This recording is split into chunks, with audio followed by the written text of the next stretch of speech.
Olá, graça e paz. Então, nós vamos estar falando um pouquinho sobre a palavra que Deus nos deu, né, no começo do ano, na verdade, no final do ano, sobre a nota que Deus teria para a nossa igreja este ano e também para nossas vidas, né? Então, a palavra que Deus deu ao nosso pastor Janderson foi crescimento. E eu ministrei sobre Isaías 43. E eu queria falar um pouquinho sobre isso, né? A gente não combinou nada, eu e ele. Mas mesmo assim saiu a palavra uma linkada à outra e foi muito bom. O próprio Espírito Santo está nos guiando a estar falando do mesmo assunto, mas de forma diferente. E eu queria que a gente estivesse lá em Isaías 43, a partir do 18. Primeiro no 19 ele diz assim: pois estou prestes a realizar algo novo. Vejam, já comecei. Não percebem? Abrirei um caminho no meio do deserto, farei rios na terra seca. Só que no 18 ele nos diz assim: esqueçam tudo. Não é nada comparado ao que vou fazer. Então, queridos, eu queria falar mesmo, né, sobre esses 3 versículos que eu acabei de ler rapidamente. E você pode estar indo lá no YouTube, no nosso YouTube, Verbo Portal Sudoeste, nosso canal do YouTube, e estar assistindo a administração toda. Inclusive, nós temos a reprise dela. E você pode estar, Deus pode estar acrescentando na sua vida o que Ele quer te informar, te falar, te estabelecer, te trazer uma nota sobre o seu ano 2024. Nós estamos aí na segunda semana, né? Terminando a segunda semana já indo para a terceira. E a gente sabe que o tempo passa rápido. E já a gente vai estar em fevereiro, em março e assim por diante.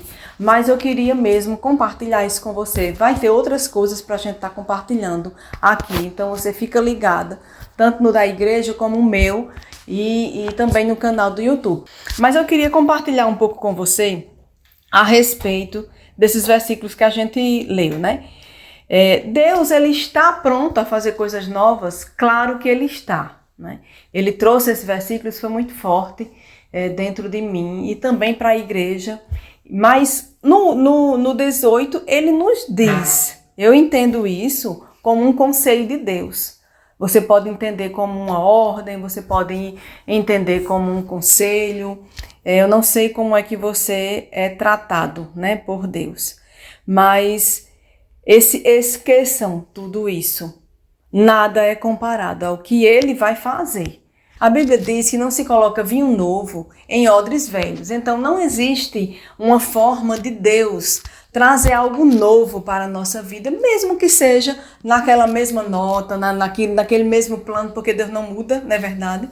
No mesmo propósito, no mesmo chamado que Deus tem, mas de uma forma diferente. E talvez, né? Talvez em nossas vidas a gente precise esquecer de algumas coisas, né, que tentou abafar aquilo que Deus tem, situações ou coisas que você possa ter vivido que tentou te tirar, te travar e te fazer esquecer aquilo que Deus quer.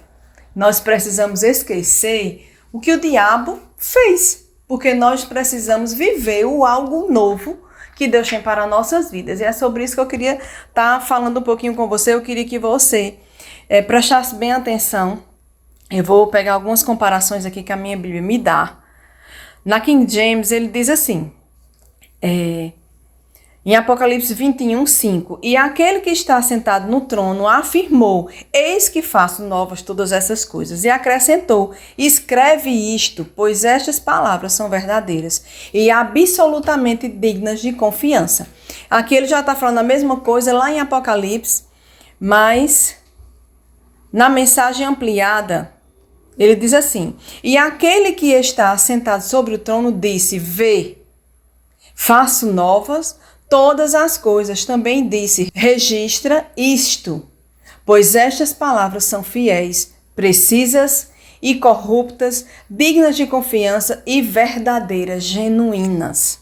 Então nós precisamos, tem algumas versões, a gente vai ficar por aqui, nós precisamos escrever o que Deus nos diz. Eu não sei se você tem, eu tenho algumas profecias ditas a meu respeito, de gravações de áudios, algumas escritas, mas eu guardei, eu tenho um documento que a gente tem guardado, eu e meu esposo, desde quando a gente se conheceu e Deus começou a falar de chamado. na escola de ministro, no Rema, enfim. Então eu tenho algumas coisas que vez ou outra, quando eu preciso me lembrar das promessas, eu vou lá e vou buscar. Se você não costuma fazer isso, eu te aconselho a você, quando Deus falar com você, Deus usar alguém para te confirmar a respeito daquilo que já está dentro de nós, porque a profecia, na verdade, ela vem para confirmar o que está dentro de nós. Né? Nós já sabemos o que Deus tem para nós. Se você não sabe, você precisa desenvolver uma intimidade com Ele, uma sensibilidade de entender o que Ele tem para você. É o seu primeiro passo para você entender o seu chamado. O segundo passo é você se desenvolver no seu chamado. E vai chegar um momento que você vai precisar perseverar. Vai chegar um momento que você vai precisar despertar o dom que há em ti. A Bíblia também fala nisso. Então, às vezes, nós nos permitimos deixar que situações que o diabo às vezes coloca na nossa caminhada nos paralisar e nos fazer deixar de lado aquilo que Deus tem como importante em nossas vidas. Nosso chamado é importante para Ele.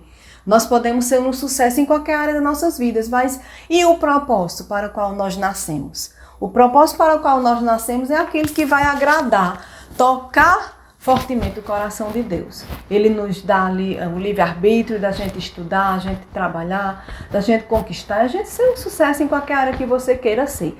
Mas nunca se esqueça do propósito que Deus tem para a sua vida. O que você precisa esquecer é o que aconteceu e o que foi de ruim na sua vida, porque Ele está prestes a fazer algo novo.